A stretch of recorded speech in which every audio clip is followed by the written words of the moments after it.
Welcome back to CTV Morning Live. We are live with Scott Watson from Watson's Pharmacy as our Ask the Expert segment continues. 789-6559, extension 2803. If you're looking to give us a call live on the air, ottawa.morning@ctv.ca is our email. You can always send us a message via Facebook as well. We are on the topic of skin and skin conditions, especially in the midst of winter. We talked on the cold sores. We had a couple of different things with the athlete's feet as well, and some fungus. And we get to continue on with some awesome pictures right now.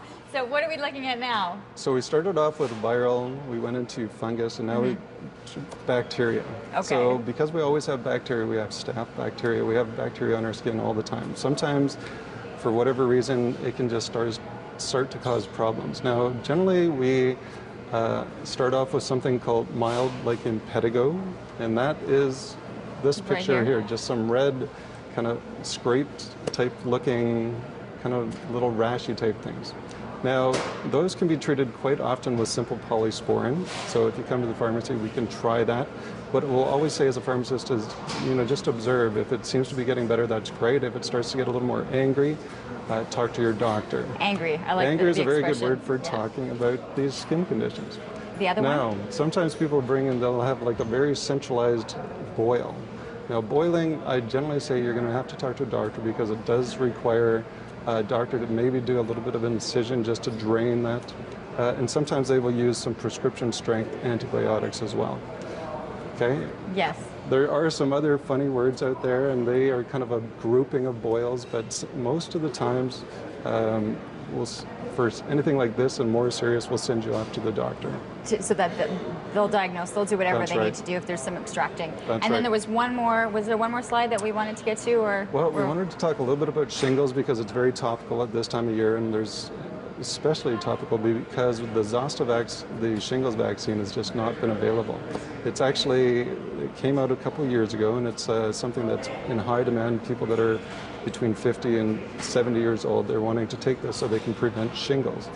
And so as a pharmacist, I've been a little bit frustrated because we can't actually get the vaccine to give to people. But I wanted people to know that we are starting to get it now, so it's very positive. Merck Frost, the company that makes it, is actually starting to distribute it out to the pharmacies across Canada. So if you're needing that shingles vaccine, don't give up. It should be on its way soon, hopefully. For people who aren't familiar with what shingles are, what is it? Shingles vaccine it's virus related. It's related to the pox or the chicken pox virus, and it kind of stays dormant in our body, and at a certain time of life it can come up, and it shows itself as this kind of linear red rash, and it's also very incredibly painful. So if people come into the pharmacy and they have a red rash and it's painful, I often think of, well, just talk to your doctor about shingles because there's some medicine we can use to treat it, some antiviral medicines. But hopefully we can stop that from happening by using the shingles vaccine, which is slowly making its way out into the market. That's right. Okay, great information right there. I know we do have some questions to get to. The first one is coming to us via email, and this is from Natalie. Can I use witch hazel as a face toner? I have oily skin and breakouts, but not quite acne. I heard it may not be safe. Is this true? It is. Witch hazel is a very good astringent, so it helps to tighten up the skin, but it also causes a lot of reactions to skin, so I don't usually recommend that. I have seen people use it, but it can be very hard on the skin. So if you're going to try it, just, it should be very dilute, and just know that it can be hard on your skin. What do you normally recommend witch hazel for? If there's other conditions where we really want to tighten up the skin, sometimes we can use it medicinally in other areas of the body. But on the face, it can cause that reaction, and it can be, I don't usually use it for acne type problems. You don't use it for that? No.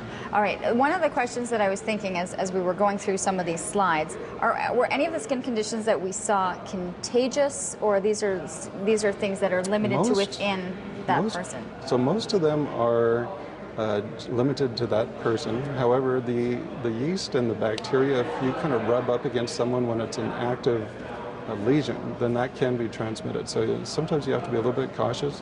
They're not airborne, though. They're not going to just fly off your body and go to somebody else. What about with friction? If you have someone with the athlete's foot, or like a lot of the times you talk about going into communal showers or at the gym where you might see this, and so you wear flip-flops. Is that the type of thing that you could be looking at the transference? Absolutely. Absolutely, and showers and whatnot, they always talk about wearing sandals in the showers, of communal showers.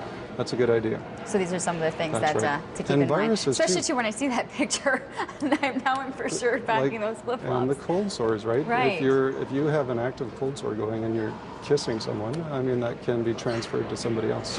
So things to definitely take into consideration. We're going to take a commercial break. Still more to come with Watson's Pharmacy. If you're looking for where they're located, 192 Main Street. It is called the Watson's Pharmacy and Wellness Center. You can also find more information about the company at their website, www.watsonpharma.com, watsonspharma.com. We'll take a commercial break. We'll be back with more after this.